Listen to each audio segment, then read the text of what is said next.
ఈ ప్రభుత్వాలు కేజీ నుండి పీజీ వరకు ఫ్రీ ఇస్తాం, కేజీ నుండి పీజీ వరకు ఫ్రీ ఇస్తాం అంటున్నారు. వాళ్ళు ఒక ప్రణాళిక ప్రకారం చేస్తే ఇది చాలా మంచిదే. కానీ నా ఉద్దేశంలో ఇంటర్ నుండి పీజీ వరకు ఎంత చదువుకున్నా సరే ఉచితంగా విద్య అందించడం ఒక మంచి అవకాశం ఉంటుంది అనేది నా ఉద్దేశం.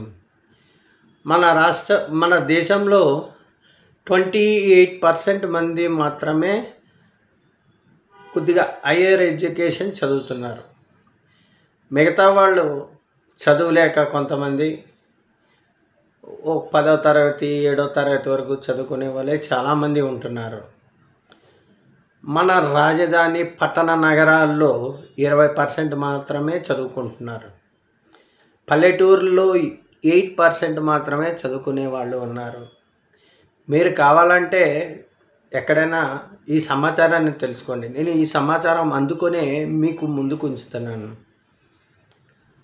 ఇప్పుడు చదువుకునే వ్యక్తి ఏ వ్యాపారం చేసినా అందులో లావాదేవీలు చూసుకోవడానికైనా సరే ఒక లెక్కలు అనేవి చూసుకోవడానికి వీలవుతుంది.